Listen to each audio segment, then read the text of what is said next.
Good morning. Welcome to Walking Boxing. It is Monday, March 24th, 2025. And first and foremost, apologies about the video yesterday. We had microphone issues.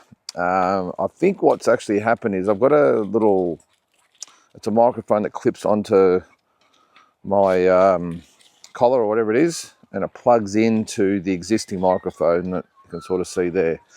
And I've got a feeling it wasn't plugged in properly, so it was popping in and out and causing all sorts of drama. So I've ditched it today and just gone back to the traditional microphone. You can probably see it there. Hopefully you can hear me properly and we don't have a repeater yesterday. But everyone that did sort of battle through it, thank you. I had a lot of messages about it, and unfortunately there wasn't much I could do. The first, I think, 3.5 minutes were no good, and then it was a bit scratchy after that, in and out, and a few issues. So for everyone that messaged me yesterday, I'm going to do pretty much a repeat of yesterday with a few other little bits and pieces thrown in, but I'm going to go over. This is the thing. The shame of the video, it was actually quite long. It was a 30-minute video, which is a lot longer than what I normally do, but it was an important one. It was about George Foreman and then the review of the Kambosos and Whyllie card. So as I said, I'm going to go over it again. Not maybe as in depth as yesterday, which is again the shame, a 30-minute video down the tubes, but I'm going to just do a quick review of it all, more a little bit of just general feedback and my opinions on a few different things, and then a couple of things that have actually come to light since then. But look, first and foremost, it was, and that was again the shame of it. The part about George Foreman. I mean, I know there was tributes all over the net yesterday, and lots of people having their opinions and making statements, all that sort of stuff. So I won't get too much into it. But I suppose the main thing was just, we talk about the four kings: Hagler, Hearns, Leonard, Duran. What do we call Ali, Fraser, Foreman?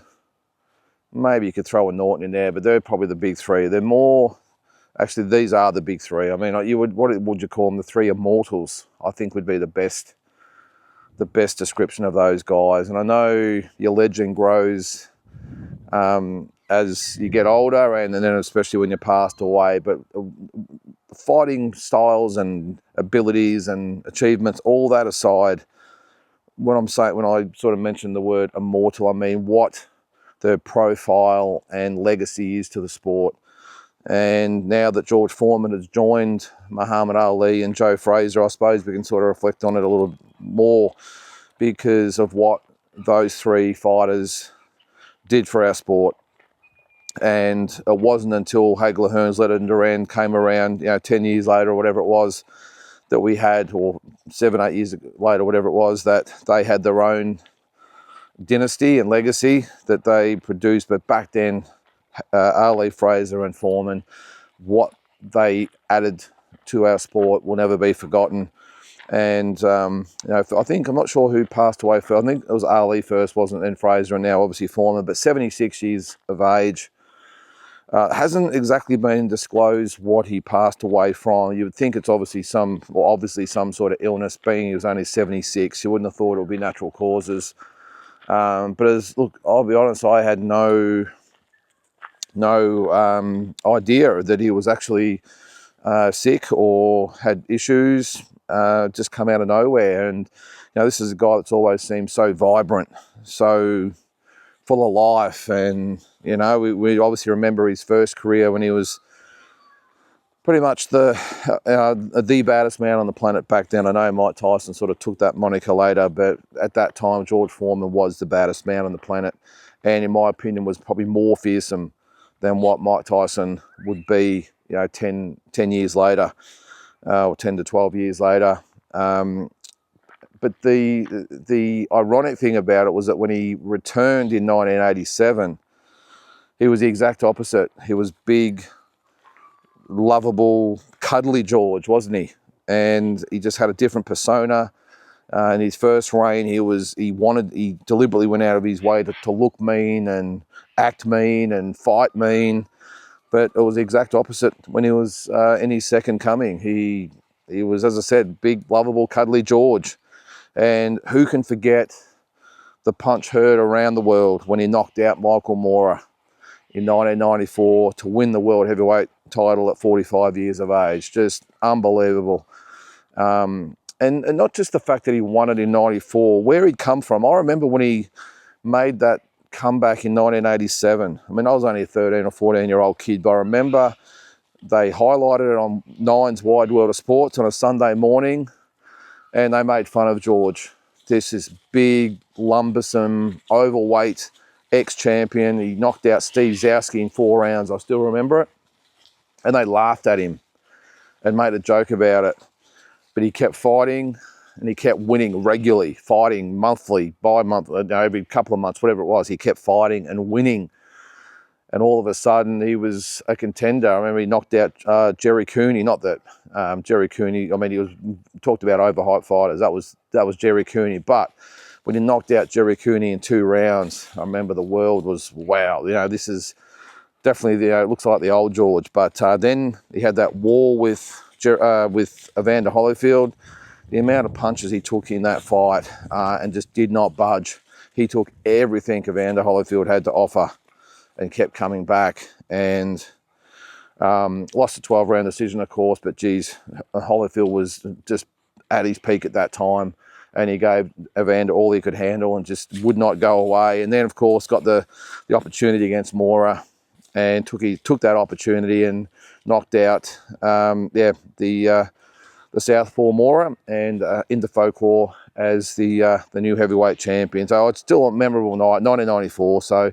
So look, and then obviously after that it was the George Foreman grill and the HBO commentator, all that sort of stuff. But just, yeah, I mean, words just cannot describe what George Foreman brought to the sport of boxing. And, in some sort of way, it's almost just that now he joins Ali and Fraser up there, whatever's up there, he joins them. And I'm sure they'll be up there together, reminiscing about who was better and who would have beaten who if they fought again, all that sort of stuff. So rest in peace, George Foreman. I did a comment as well yesterday that another fighter from my sort of generation who certainly didn't, get the recognition of someone like a George Foreman, it was sort of lost a little bit, was the loss of Livingston Bramble as well.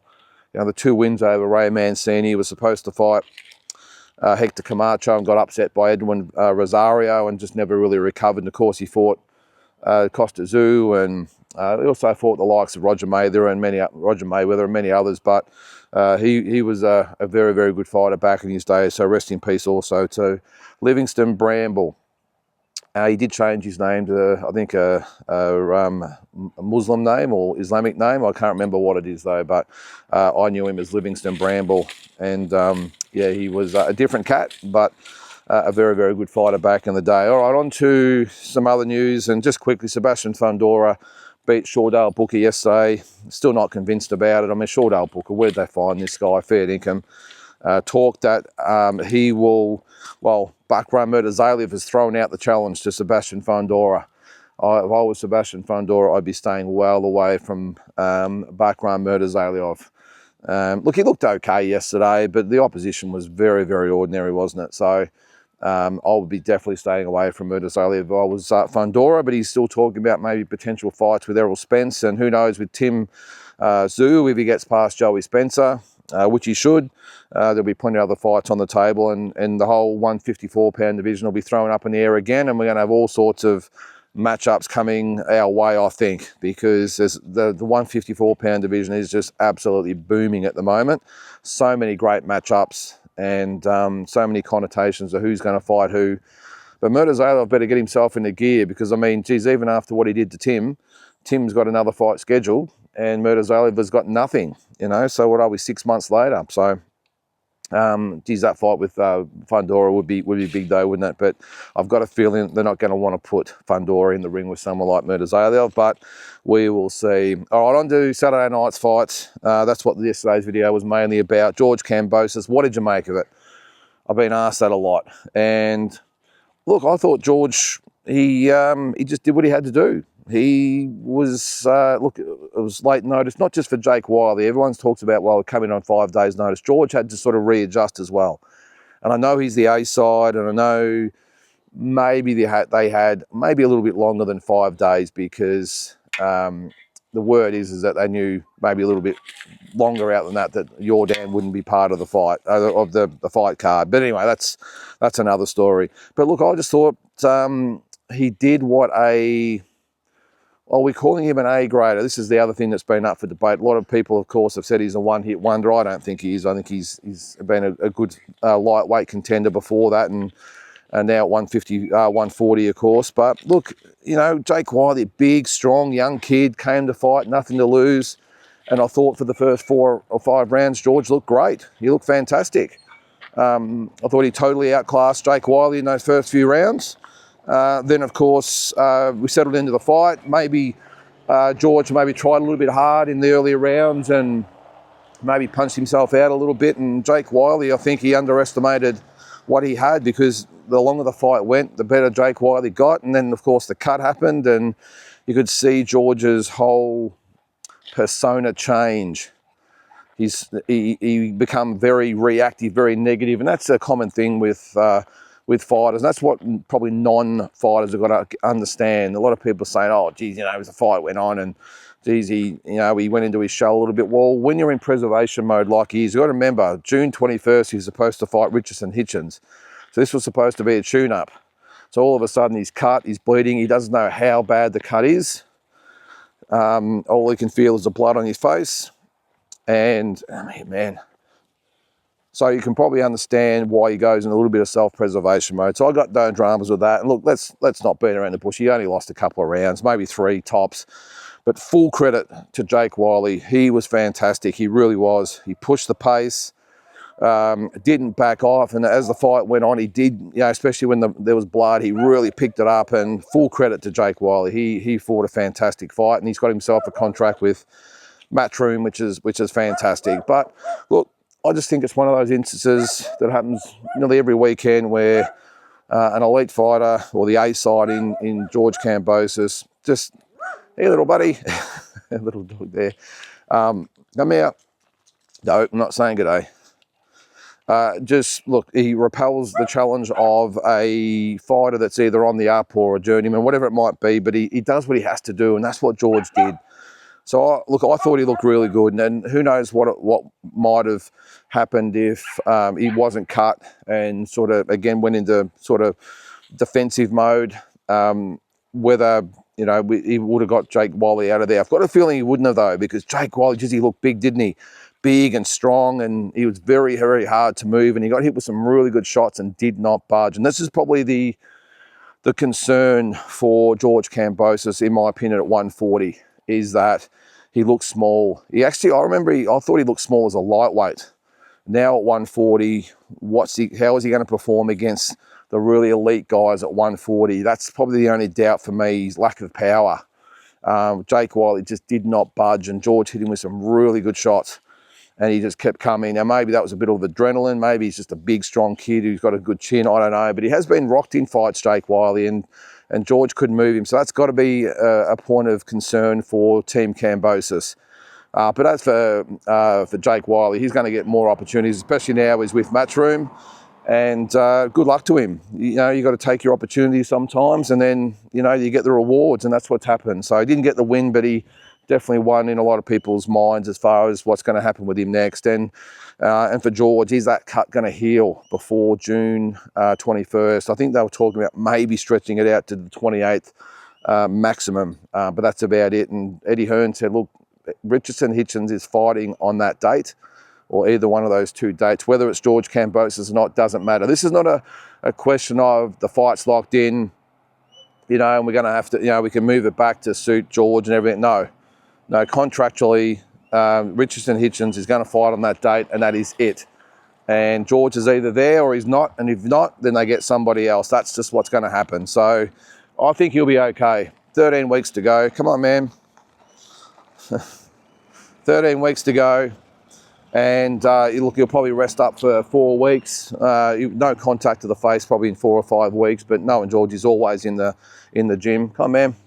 So he'll probably take a week off or a couple of days or whatever, and then sort of slowly keep himself nice and sharp. And then, probably about 8 weeks out, he'll probably start some sparring. So I'm sure he'll be fine. The only thing is that George only fights once a year normally, and he's going to back up 3 months later after this tough fight. So that'll probably be one sort of question mark, but I think he'll be okay. As tough as Jake Whyllie was, I don't think it was a real taxing fight physically for George. He took some shots and obviously was marked up and blooded at the end of it, but I think he'll be all right. I think he'll be okay. And look forward to that fight.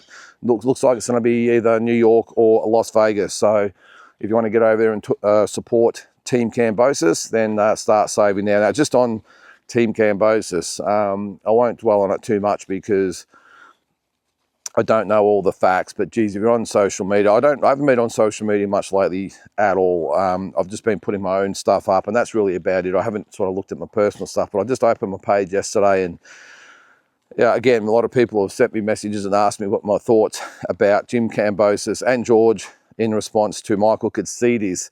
So if you haven't heard about it, I'm sure you have. Michael Katsidis, who was apparently quite tight with the Kambosos. I think this is why it's got so serious and blown up so much, is that Michael said, well, if that's the best George can do, then he's going to come out of retirement and let's do an all-Greek fight and everything else. And the private messages were sent and they were shared on social media. Team Kambosos said he's going to have Michael Katsidis clipped, if you can believe that. Yeah, it got ugly. But look, I'm not going to comment too much on it because, again, look, first of all, there's always two sides of the story, although I think we did see both sides of the story because George commented, Jim sort of pushed back, Michael pushed back, his supporters pushed back. Look, if I'm being honest, I don't like to see it. I don't like to see these things play out in a public forum. And if you didn't know, this stuff goes on all the time, back and forth between fighters and managers and promoters and friends and team members. It just happens, these private messages. Michael just decided to share them and everyone's jumped on, but yeah, I don't think Jim would have been too happy with the fact that his little message got shared. And he's taken a bit of backlash about threatening pretty much the life of Michael Katsidis when you look at it, because I think we all know what clipped means. But I think he was more just pissed off and angry and just sort of more threatening Michael Katsidis. And I think he did backtrack a little bit from it. But as I said, you just don't like to see it.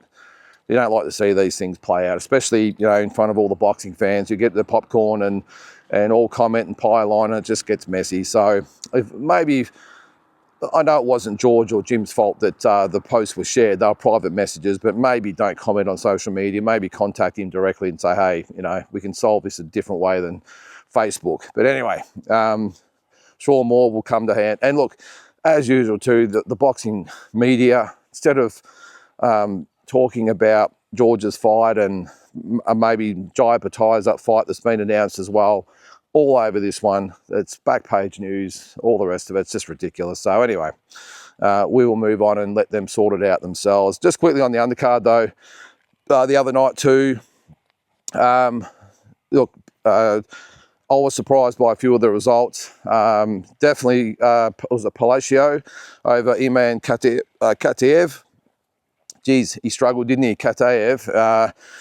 Yeah, I'm not sure whether Palacio was sort of a lot better than we thought, or whether Kataev was not as good as we thought. We will see, but geez, he battled, didn't he? And full credit to Palacio. He's welcome back here anytime. Great fight by him. Shanika Johnson, very, very impressed with her. Really put to bed that first fight with Nina Hughes. I thought, so I actually tipped Nina Hughes. I'll cop that. Full credit to Shanika Johnson, fought very, very well and proved that she's a better fighter and a deserving champion. And she'll go on to probably get some unification fights, I would think, too. So good on her. Well, I won't even talk about Terramona. I mean, that was just ridiculous, that fight. I think if you watched yesterday's video, I'm sure you would have got my sort of gist of what I was saying there. I mean, why even bother putting him on the card? Just ridiculous. Sky, of course, Sky Nicholson. The upset loss to Tiara Brown. I had it 6 rounds to 4 for Brown, but wouldn't have been surprised if it had gone the other way. So many close rounds, really hard to score. Very ordinary fight, very ordinary. Don't think either girls really showed a lot, if I'm being honest. Tiara Brown was just, yeah, she's following Sky around the ring. I didn't think her punches had any pop whatsoever. I don't think her aggression was effective. Just didn't really rate her at all, to be honest. And Sky, really disappointed in Sky's performance. I would have thought she would have been able to outbox Tara Brown comfortably, but just got rattled under the pressure. And I was really keen to see how she would react with someone like Tara Brown, who is a former amateur world champion, by the way, so she can fight, how she would react when someone could put effective pressure on her and cut her off and not just let her move left and right at will and do what she pleases, to actually cut her off and make her fight. I expected more from Sky. I thought she'd be able to handle it, and she didn't. The last few rounds, it was just grab and hold and, you know, throw the occasional shot hoping it would land, and she just didn't do enough. That's my opinion anyway. I know there's a lot of people out there thought she won, and maybe so, but I just didn't think she did enough. I thought the judges are always looking for a reason to give someone a round. And when you've got a fight where pretty much not one effective punch was landed in the whole fight, if you ask me, I didn't see one punch where I went, oh, nice shot, not one. So when you're looking for something to give a round to somebody, well, you look at the aggressor. Someone's putting on the pressure and trying to make the fight. That's always you're out. And I think that's what happened. Surprisingly though, even though I gave it to Brown, I must admit, I thought in Australia, Sky, the golden girl, I thought, you know, she might flutter the eyelids at the judges and, you know, get the result, but didn't happen. The 7 rounds to 3 though for Brown, no way. No, that was ridiculous. I'm not quite sure who scored that, but that was not right. It was 6-4.